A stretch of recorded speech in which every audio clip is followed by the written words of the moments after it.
So yun, as the PBA, new season of the PBA starts, pag-uusapan natin sa License to Shoot podcast yung pinakabagong change sa PBA at yun yung 4-point line.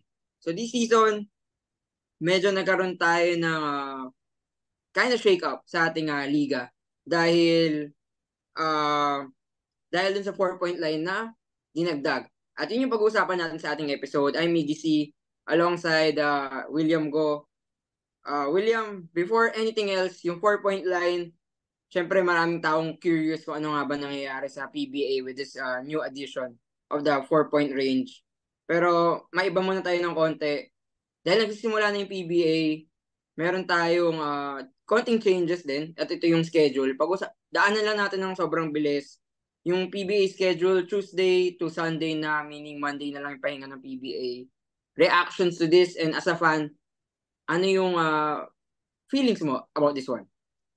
Well, yung as a fan, 'di ba? Parang we solid to 6 days a week puro PBA tayo. At least tuloy-tuloy, 'di ba? Pero at the same time, yung mga players, especially yung mga vets, 'di ba? Parang masyado namang na almost every other day naglalaro ka. So yun yung Hmm. parang kumbaga yun yung parang pros and cons niya na panalo yung fans pero yung yung players naman ng medyo affected doon na ang bright side naman doon is condition sila pero syempre 'di ba parang minsan pag masyadong napagod ka ang kahuli-huli niya may chances na may injure yung player, 'di ba? So yun yung or minsan parang bababa ng konti yung laro 'di ba? Kasi masyado nang pagod. So yun yung kailangang i-balance out. Pero in favor siya sa mga young teams such as Rain Mhm. or Shine Converge. Yan kasi kahit papaano masasabi natin na pa sila, fresh legs pa sila na kaya pa nila yung sunod-sunod na araw na high level basketball na takbuhan or whatsoever, 'di ba? Actually, ganun ang point na sinabi mo na, syempre as a fans, matutuwa tayo. Parang Monday na lang natin hindi nakikita yung PBA. Yung Tuesday to Sunday, pag kunyari, wala tayong magawa, pwede tayong buksan natin yung Pilipinas Live or TV. So makakanood agad tayo ng PBA action. So, panalo yun for the fans. Sa players naman, tingin ko panalo din naman in a sense na, syempre, almost every other day may laro nga yung team mo. So yung mga other players, yung mga nasa medyo dulo ng bench, pwedeng bigyan ng chances. Pag yung mga main players kailangan magpahinga ng konti, 'di ba? So kahit pa Yun paano yung din mga actually. players na need ng spotlight mabibigyan with this new schedule kahit pa paano. So, ganun din. Actually, masaya lang din ako as a fan na kahit pa paano pag wala akong magawa ng mga around 5, di ba? Gusto ko lang buksan yung cellphone ko, pwede ako tumingin sa Philippines Live sa may PBA action. So, nakakatuwa lang din Oo, with this yun new din. kind of Oh, schedule. tsaka para sulit yung subscription natin. Oo nga, no? Tama naman. So, panalo yung mga fans, pero at the same time, panalo din yung mga fans na naka-subscribe sa Pilipinas Live. Di ba? So, Sulit bayad mo dyan. oo Okay. nga. So yun, lipat na tayo. Aside from the schedule, ito na yung pinakamalaking pagbabago so far sa start of the PBA season, yung 4-point line. So bago natin puntahan kung ano yung nangyayari with the teams with the 4-point line as of today, pag-usapan muna natin yung medyo balik muna tayo ng mga like few months ago nung na-announce yung 4-point line. What's your initial reaction towards this new change in the PBA? Honestly, sobrang risky niya gawin kasi 'di ba, syempre walang ibang liga na gumawa nun or gumagawa ng 4-point line. Although NBA has been considering it for the longest time ever since yung rise ni Stephen Curry. Pero ang sa akin lang is okay, so curious ako kasi yun nga risky siya. Pero ano yung magiging possible long-term effects niya, 'di ba? Kasi parang 4-point line parang unusual nun na. Eh 'di ba sa sa FIBA, ang gusto nga ng mga Pinoy is yung FIBA rules which ako rin naman kahit papaano gusto ko rin yung FIBA para kahit papaano masana yung players sa international play. Pero at the same time, 'di ba? Uh, iba naman tayo sa kumbaga may entertainment side din ng professional league kasi syempre uh, I mean, sige, maglalaban-laban sa FIBA, pero when it comes to league-wise, o let's say, kunyari, ayan, Japan B-League, PBA, KBL, tapos sama natin NBA, EuroLeague, CBA, ganyan. Syempre, at the end of the day, business yung mga yan eh. So, ang target nila is to make more profit and makapag-find ng entertainment sa ano that would that would basically make the viewers choose this league over the other na ibang panoorin nila. So yun yung parang nakikita ko innovation sa PBA. Tapos 'di ba, aminin man natin o hindi, sa ano natin sa mga local players, 'di ba? Iilan lang yung mga kilala nating shooter na sila yung kumbaga ano nga bang ano, shooters na Specialist ba? Ganun. hindi lang specialist, maraming specialist dito eh. Kumbaga yung ano na mataas yung role nila sa team nila. Like basically rotation player or core player ng team. 'Di ba? Hindi naman lahat mga shooters dito sa Pinas eh. Parang hindi ganun kadami. Maraming 3 level scorers pero hindi yung pure shooter. So in this may improve lalo yung shooting kasi syempre mas malayo yung 4-point line eh. 'Di ba? Pagdating nakalimutan ko sino nagsabi, si JJ Helterbrand ata nagsabi na ayun nga mahasa yung shooting lalo. Tapos pagdating ng FIBA, 'di ba, mas maliit nga yung 3-point line doon. So parang mas kumbaga parang layup na lang parang kapag nahasa magiging parang layup na lang ang 3-point shot, 'di ba? So kahit papaano, it's a good innovation siya for me. Sa akin, initial reaction lang naman. So, ito yung reaction ko nung nalaman ko yung balita. Siyempre, medyo napakaamot ulo ko din. Kasi, for me, adding the 4-point line is something like a solution na wala namang problema in the PBA. At siguro, there are fans na gano'n din yung feeling na ba't parang may pagbabago pero hindi naman ito Mm. yung ina-address yung mga concern ng mga fans. Which is, at first, gano'n nga yung reaction. Pero, syempre, ako kasi, mas tinignan ko din siya on a on a way na parang, sige, bigyan natin ng chance. Pero, at the same time, yung 4-point line talaga para sa akin is, may mga other things na pwedeng solusyonan yung PBA para bumalik ulit yung sigla. Mm. Yung tulad ng dati, yung mga medyo, like mga high school tayo, yung mga medyo bata-bata pa tayo na dami ng crowd, gano'n. Iba talaga Mas noon solid, nung mas solid, di ba? Yung ayun mm. naman, maganda yung quality of PBA, tingin ko maganda pa rin naman for Quality of yung yung quality of play, basketball ganun. games. Basketball. Ganun pa rin naman eh. Maganda pa rin naman. Maganda pa rin naman. Pero at the same time, syempre yung sigla noon, kahit pa paano gusto natin makita ulit yon. At Oo, tingin iba ko, talaga. yung 4-point line is a way for the PBA to bring back that. But at the same time, parang as a fan of the PBA, parang hindi ito yung kailangan, hindi ito yung pagbabago na gusto natin makita eh. Mm. Pero ako, sige, bigyan natin ng chance. At yun, tingin ko initially din, tulad mo, yung parang yung mga Filipino, they could extend their range with this 4-point line. Pero at the same time kasi, feeling ko pagdating sa international play, hindi din naman ito super big kind of impact. Initially feeling ko ganun yung, parang ganun eh. Pwede nating, pagdating sa international stage, baka hindi din siya super big impact. Pag yung mga Pilipino, ito tumitira ng mga 35-foot jumper or 33 feet jumper. Tingin ko kasi pagdating sa FIBA, 3-point shot lang din yan. Kahit sabihin Oo. mo ma-extend yung range, baka hindi din super magiging helpful. Ay, well, Pwede actually, time out, time out, time niche out. siya. Sige, sige. Time out. Yung ibig sabihin ko na extend ng range, hindi naman siya yung tipong tira lang ng titira Oo sa naman. labas. Parang kahit papano, yung outside shooting mahahasa kasi syempre madami, let's say example, tira ng tira sa labas tapos nahasa. E di pagka which yun ang kailangan natin pagdating sa international competition, 'di ba? Lalo na tayo, maliliit tayo. Although may mga matatangkad na ano, wingman, pero at the end of the day, 'di ba? Parang may mga times na undersized pa rin tayo, especially pag kalaban natin yung mga ibang European teams. 'Di ba? Okay. So yun, initially lang naman parang Hmm. for me, international stage, pag tumitira tayo ng mas malala yung 3-point shot pa rin naman yun. And at the same time, parang medyo niche to eh. niche yung 4-point range. Hindi naman siya parang something na magkakaroon ng impact 60% of the ball game. Kasi ang layo ng 3-point, ang layo ng 4-point range, to be honest. Kahit sabihin mo sa FIBA, doon tumitira yung mga Gilas players natin. At some point, magmi-miss tayo, at doon magkakaroon ng advantage yung opponent natin.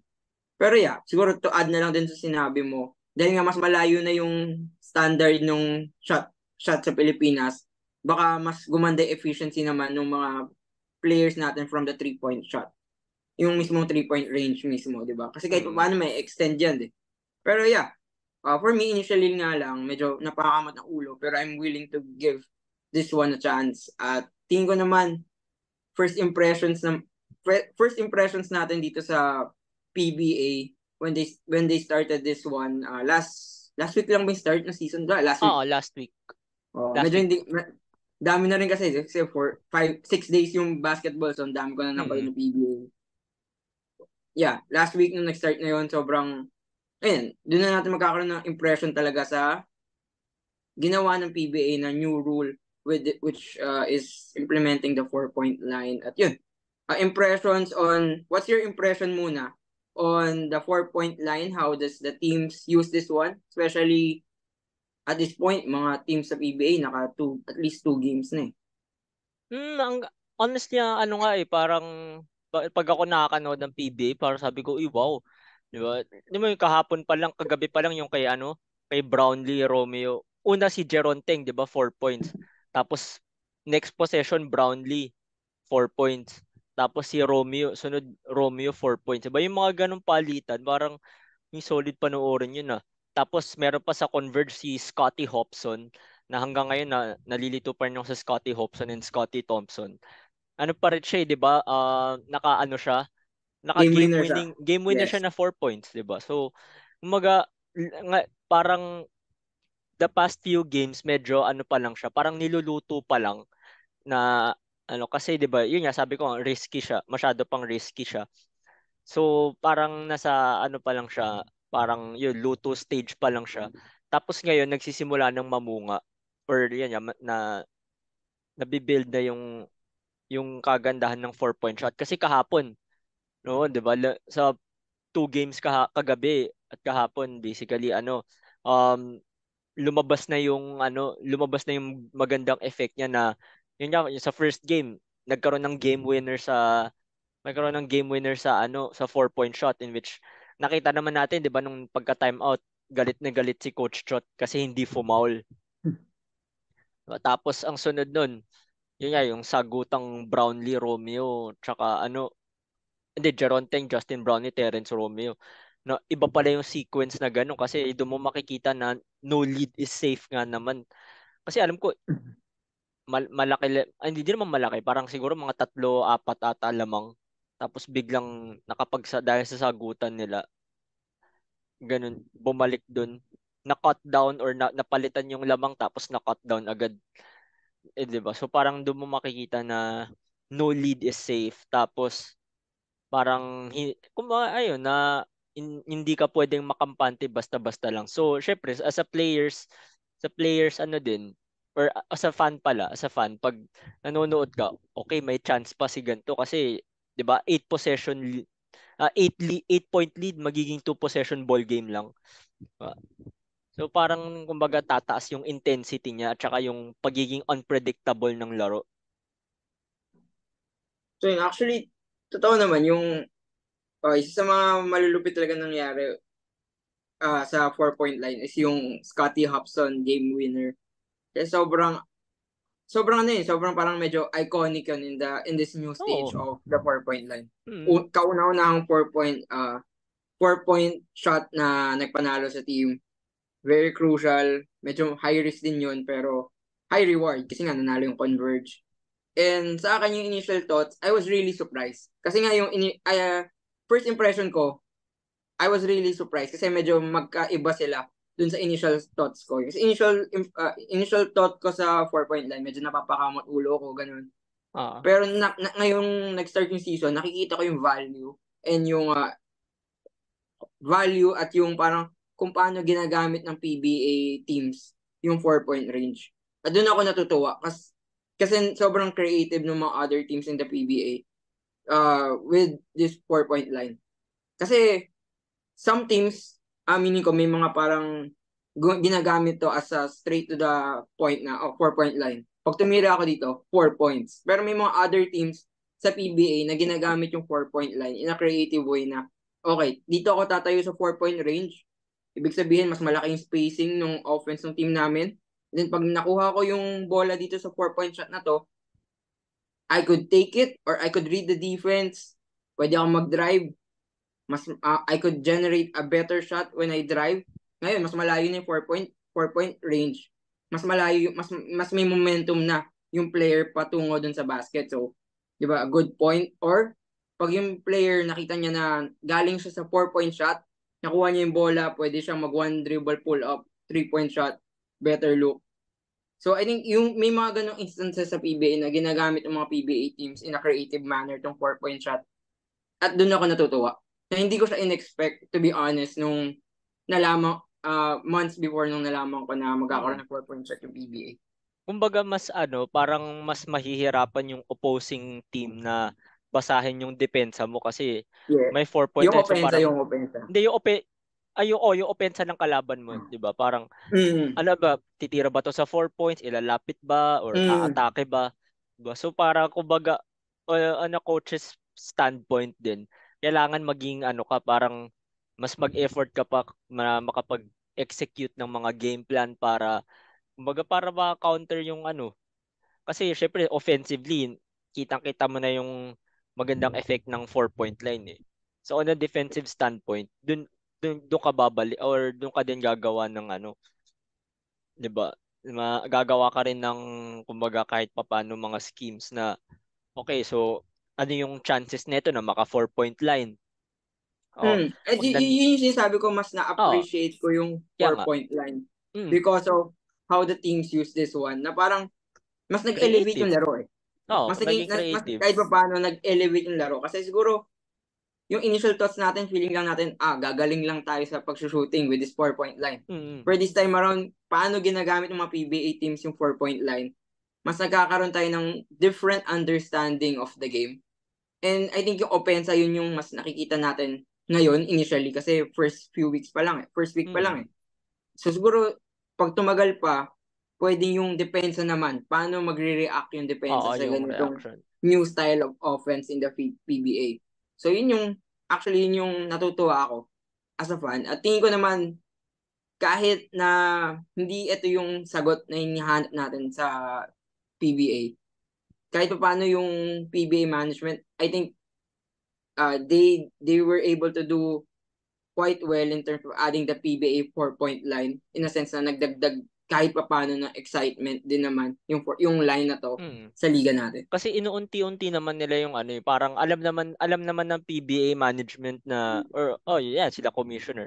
Alam naman nila yung kumbaga yung problema ng kung ano yung mga problems na nangyayari. Pero syempre, hindi lang naman basta-basta ina-address yung mga ganun, 'di ba? I think sinabi niya to sa niya eh. Kasi kagabi, 'di ba? Kagabi pinanood ko uli yung parang ni-rewatch ko yung podcast ni na Gabe Norwood, Jared Dillinger, yung guest nila Let it si fly. Kume. No, yung Let It Fly. Yun nga, pinanood ko yung kay Kume. Nakikita mo naman kay Commissioner, 'di ba, na Oo parang naman. maraming na talagang nila, kumbaga hindi nila pinapabayaan yung kagustuhan ng mga fans. It's just that may mga proseso lahat ng bagay na kumbaga, yun nga, may process lahat ng bagay na hindi ganun kadali ma-address. Kaya ngayon, kahit papaano, naghahanap sila. So habang hindi pa nila magawan ng solution yung mga ibang problems, di ba? Uunti-unti nila by adding yung mga paunti-unti lang. And such as yun nga, itong 4-point line. Diba? So parang dahil nakikita natin na mukhang gumaganda, 'di ba? Ang dami lagi nga talk of the town 'yan eh. Diba? Aminin man natin o hindi, good publicity or bad publicity. Pero at the end of the day, 'di ba? Kahit manonood ka lang naman para i-hate yung 4-point line, at the end of the day, nanonood ka pa rin, 'di ba? So, kahit papaano, panalo na rin PBA dun. Sa akin ano lang, yun nga, yung sinabi mo about kay Kume, yun yung parang natuwa kay Com Willie na, ano na, alam ko na medyo nasa tricky spot yung PBA in terms of ano yung pwedeng gawin, ano yung hindi pwedeng gawin because of the other factors na Mm. meron yung liga ngayon. Pero yung ginagawa ni Com Willie Marshall is that he's doing his best kung ano man yung kaya niyang gawin para pabalik yung sigla ng PBA. Mm. Hindi man ito yung gusto natin, pero yun yung kaya niyang gawin as of the moment. So yun yung Oo. ginagawa niya ng mabuti. So yun ako natutuwa kay Com Willie, to be honest. Pero aside of that, tingin ko may mga things talaga na need ng pagbabago sa PBA na Oo, may mga marami naman. kailangan gawin pero Mm. parang sa state ng PBA ngayon medyo mahirap siya i-implement. Oo. Because there are some people na hindi nga nakikita yung mga problems or hindi inaamin yung problems ng PBA. Oo, Diba? yun din eh. Diba? Eh, mabait naman si Commissioner nung ano nga dati, 2022 pa to. Nung parang medyo kakatapos lang ng pandemic nito na nung ano, nanonood ako PBA nun. Tapos nakasalubong ko siya kasi patron na ako nakaupo nun eh. Grabe yun, Nakasalubong Payton. nakasalubong ko siya, nagpa-picture ako. Mabait naman. Ano naman. Ginarant niya naman. Si, Diba? so yun, medyo na babaling na tayo kay Kume. Mm. Balik tayo sa 4-point line. 4.4 Ah, point. 4-point line tayo. Yun, initial thoughts naman kasi maganda Oo. in first impressions with the 4-point line. Ganda naman to be Maganda, honest. maganda. Actually, ano lang, dadagdag ko lang. Akala ko, yung initial task ko pala sa 4-point line, akala ko para lang siya yung sa Big 3. Yung may dalawang bilog lang dun sa malayong wing. Alam mo ba yun? So yung Hindi Big ako 3, Big nanonood 3 ng Big 3. basketball. Pero yun, yung Big 3 basketball kasi parang meron lang bilog, tapos nakalagay doon 4 points. Okay, So okay. akala ko ganun yung i-implement nung PBA, which is parang, doon ako na parang skeptical. Pero ngayon nakita ko nga with the start of the season, nakita natin na parang napalayo talaga yung range nung basketball court. Parang tingin ko naman magkakaroon ng benefits to because of how the teams use this and utilize this 4-point shot. And now pag-usapan naman natin yung future of the 4-point shot in the PBA. Uh, yun nga, yung first impression natin, maganda, natuwa tayo. Sa future, ano yung tingin mong pwedeng mangyari with the 4-point line at ano yung gusto mong mangyari? Teka, time out. Yung ano Sige ba? lang. Yung hindi ko maalala yung article eh. Pero nung ano ba, may nakalagay ba doon kung temporary lang yun or like dry run pa lang to? Yung Actually, hindi ko din 4-point line. maalala eh. Pero Or talagang so ano far, siya? feeling ko naman kasi ang bilis nila i-implement eh. Oo, So yun nga eh. feeling ko this is, at this point, syempre, temporary pa rin naman to kasi Parang trial pwede naman nilang, stage. pwede naman nilang sinusubukan lang. Oo, Pero yun yung ano eh. feeling ko ano naman parang nandun sa hindi man inamin na temporary to, pero syempre pag gumana, it will stay. Pag hindi gumana for let's say dun sa timeline na inalat nila for this 4-point line, syempre pwede na lang i-remove din. Kasi ang bilis nila dinagdag eh. So pag ni-remove nila, medyo mabilis Oo. din yun pag hindi nila nakita yung benefits. Pero so far Mm. naman, feeling ko okay pa naman siya with this first few weeks. So yun, Mm. ano yung So far future. so good. So ano Mm. nga, yun nga. Para sa'yo, ano yung ine-expect mo dito pag tumagal? Tsaka ano yung gusto mong makita pa? Sa totoo lang mahirap mag-predict ng ano eh, mahirap magsabi na kung forever na siya or matagal pa siya. Pero siguro, pero sure ako at the end of the ano parang by after this season, alam ko kaka-start pa lang ng season. Pero like sa susunod sa 50th season, may 4-point line pa din. 'Di ba? I think it's meant to stay for well lang current take ko diyan is siguro mga aabot siya ng mga 3 years muna. At the very least, 3 years, 'di ba? Hindi syempre unti-unti natin nakikita yung benefits eh. No, kagabi pa lang binigyan tayong mga fans ng ilang attempts or ilang ano ba, parang magandang moments na with the 4-point shot such as yun nga, yung game winner tsaka yung sagutan. So, yeah, it's definitely meant to stay and I'm pretty excited sa mga games na may na magagamit or makikita yung value ng 4-point line, which we did kahapon. Patuloy-tuloy pa yung ano. And I think tutuloy siya. So far, tingin ko, nandun tayo dahil first few weeks pa lang naman, nakita natin yung agad yung mga good parts of this four-point line. Pero honestly speaking, feeling ko pag tumagal, baka makita din natin yung hindi masyadong magagandang parts nito. I don't know kung ano pa yon, pero tingin ko, as time goes by, makikita din natin yun kahit pa paano konti. Siguro pero, mga players taking ill-advised shots lang. Actually, tama. Ayun. Actually, good point. Yun yung isa sa mga hindi ko gusto nung last week. Yung parang may mga times na shot clock is up by yung shot clock is nasa 20 seconds pero then the team is down by 3. Uubusin nila yung shot clock to generate a 4-point shot, which is a low percentage kind of shot na parang pwede naman kumuha agad ng 3 points para overtime na lang, ganun. Pero there are teams din na parang ginagamit kasi yung 4-point shot as ito na yung magpapanalo sa atin. Parang quick way to win na hindi naman necessarily tama, di ba? Walang overtime pay kaya ayaw na pa-overtime. Grabing punchline yun. Pero sa akin kasi corporate employees kami kaya kami. Okay, sige go. Kasi tawag doon. Yun nga, may mga teams talaga na ginagamit yung pagpanalo agad. Parang para quick win. Pero in fact na hindi naman necessarily nag-guarantee yung 4-point shot na sobrang kasi malayo sobrang laki rin ng yun chance ng success rate. Actually, isang linggo na yung PBA. Kahapon pa lang yung 4-point shot na nagpa-game winner. Pero I think there are already 2 or 3 times na sinubukan ng team na manalo using that 4-point shot.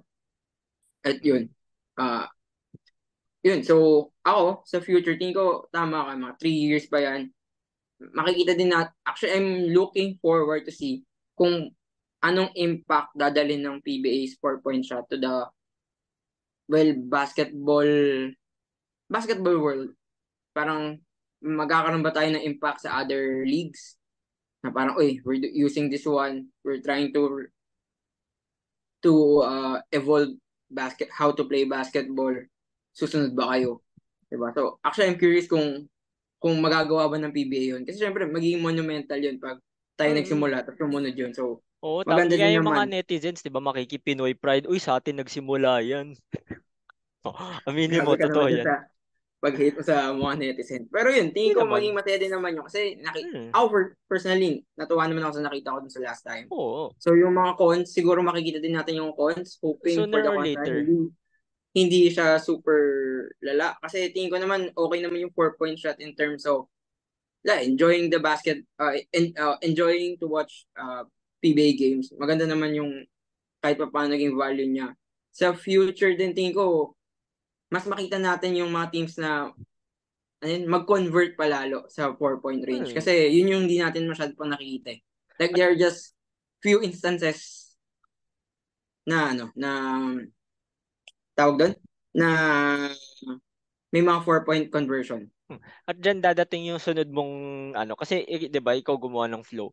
Sino yung tingin mo possible sino yung tingin mong possible 4-point specialists in the future? So paano natin gagawin yan? Magbibigay ka ng ilan bang may naisip ka na ba to add this one? Kasi ako, to be honest, medyo konti pa lang. Pero ako isa pa nga lang yung top of my head eh. Sige. Actually, maganda tayo. Magbigay lang tayo at least one and then maximum of 3 players na tingin mo magiging specialist in the 4-point line. Well, sa mga hindi ko pa napapanood na maka-convert ng 4-point line kasi 'di ba nag-convert ng dalawa sa isang laro si Oftana tapos may isa si CJ Perez yung dagger, nakalimutan natin i-mention yun sa magandang moments niya. Pero for me possible si Aljun eh. Pero Aljun's not playing in Converge, like not a lot of minutes so far. Light minutes lang siya.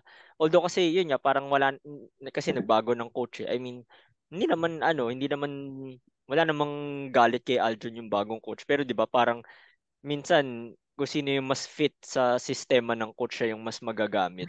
So ba't naisip mo si Aljun? Pero hindi naman siya, wala pa siyang 4-point at hindi, 4-point he can be kasi sa Lasal pa lang ganyan nakalayo tinitira niyan eh.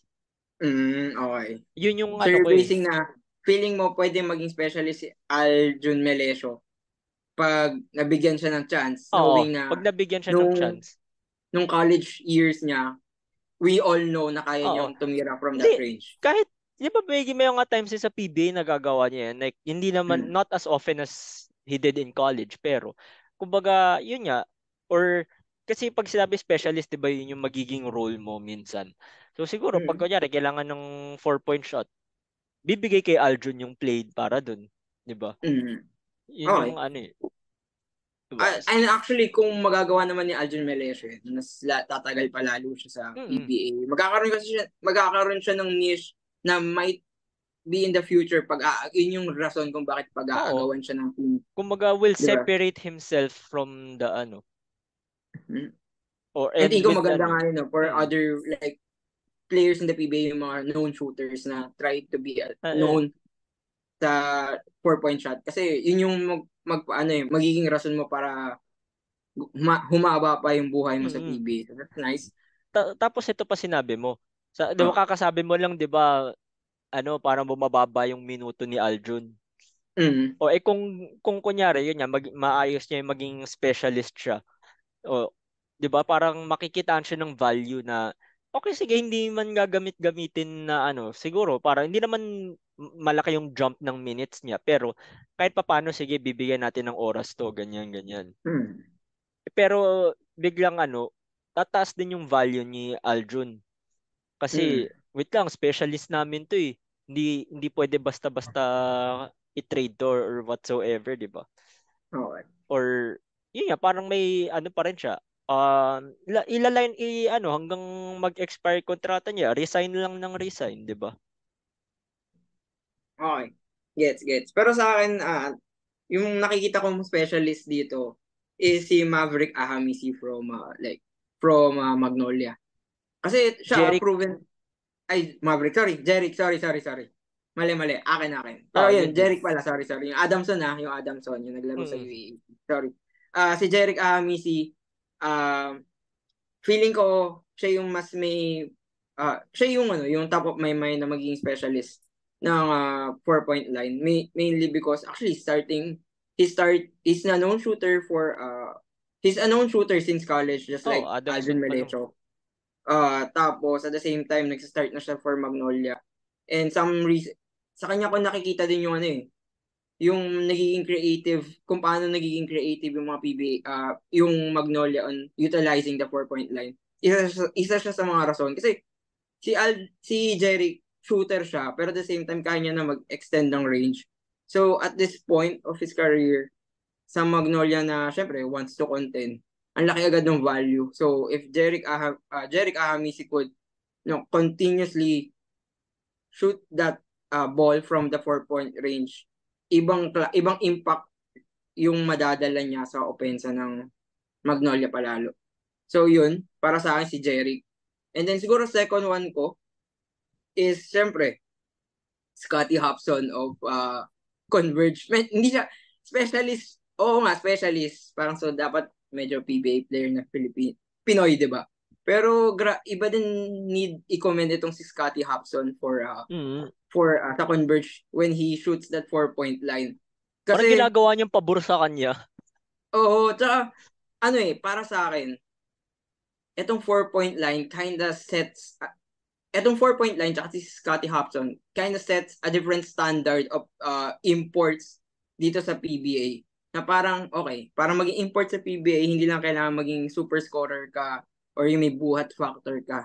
Sometimes, kailangan mo din magkaroon na rin ng 4-point shot. At yun yung nakikita natin dito sa new season of the PBA at tong kay Scotty Hobson. Si Scotty Hobson, kaya para sa akin din, 4-point specialist. Kasi, una, bukod dun sa na-game winner siya, first game of the season against Blackwater, 4 out of 4 from the 4-point range. Oo, yun na nga, di ba? Yun yung So, ano nga, yun yung parang ang kaya hirap ko din sinabi na ginawa niyang pabor sa kanya yung 4-point line. ang hirap din na pag-uusapan natin kung sino yung pwedeng maging shooter ng 4-point range without including Converge import na si Scottie Hobson. Kasi so far, siya yung pinaka-successful dito na basketball player sa Pilipinas na nakapag-convert ng 4-point shot. Pero yun. So for me, yung possible specialist talaga si Jeric. Pero iba din yung need. Kailangan din natin bigyan ng flowers itong si Oo, Scottie si Hopson. Hobson. Pwede rin si Oftana. Actually, ang sasabihin ko sana si Bolik eh. Bolik, Yun Oftana, din. and maybe Robert Arvin Bolick. Tolentino. Yun Pwede din. rin si Arvin.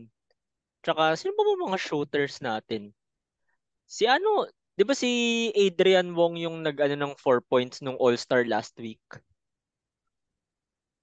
What? Di Sorry, ba sorry. nung last week tuloy last year? Last week naman. Last year, di ba may All-Star last year tapos may ano, yung nag-MVP sa RSJ dahil sa 4-point line. Actually, di ko na maalala. Adrian Wong ata, although ngayon kasi Hindi. Si Wong yung MVP. nag-MVP. Oo, yun yung naalala. Si Yun lang. Javi. Si Javi yung ano. Javi Gomez de Liano. Kaso sayang nasa Korea na eh. 'Di ba? So, basta yung mga yun, ano, yung tingin ko pwede mag-ani. Tapos si ano din, si Evanelli. Pwede naman. Pero sa akin tingin ko lang naman is yung mga, like yun nga, si Ahami, si Tolentino, tsaka si Amin. Oftana. Oftana. Ako, Oftana Aljun. Tsaka pala Bolik. Pero si Ni Bolik in Robert. terms of, kasi kaya niya na tumira nung ganong kalayo eh. Oo naman, O, dati pa lang yun eh. parang Bubble pa may nga lang special, ginagawa niya yun eh. tapos medyo masaya din tignan, makikita kung paano siya mag-create ng play using the threat that he could have with that 4-point line. Kasi yung close out kay Bolik, pag tumitira Oo. siya ng 4-point line, mas iba eh. Kasi superstar na shooter sa 4-point range in the future, mas iba yung attract nung depensa doon eh. So yun yung gusto kong Tapos makita in the 4-point future. line, syempre malayo. Maraming space yung mga kalaban niya. Hmm. Sino ba mga kakampi niya? Malakas din naman ng NLEX ngayon. Sina Hmm. Michael Miranda. Sino pa nga ba mga malalakas Policarpio. sa NLEX? Si Policarpio. Policarpio. Ito. Poli. Tapos si Tas, ano? Sino pa ba malakas sa NLEX? Hindi ko masyado pwe- nakita yung team eh. si, Di ko, si Policarpio, si Amer, nandun. So, pwedeng si Amer nasa corner Baser? 3. Oh, Baser, corner Pwede 3, na pala yun. nag-aabang. Di ba? So, pag Ah, drive si Bolik, galing 4-point shot, ma-open siya kasi yung close oo. out, iba yung close out eh. Hmm. Tsaka Yun iba ding din. attract ni Bolik sa depensa. Pwedeng ma-open sa corner si Hmm. Amer o kaya sa wing, ganun. Yung si Di ano ba? di pala, Richie Rogers. Yung Mm-hmm. rookie nila last year. So, ayun nga, no? So, parang kahit papaano, kapag nahasa dito si Bolick or like hindi din naman nahasa kasi hasang-hasa na siya dyan. Kung mas ginamit niya kung yun nga, mas madalas niyang ginamit, edi magiging pabor pa sa NLEX yan. Lalakas ang NLEX yan tapos, di ba, biglang, uy, lakas na ang ano, parang nagiging unpredictable lalo ang sistema ng NLEX. Mm. At ito yung sinasabi natin na ano yung mga possibilities in the future just because of the 4-point line.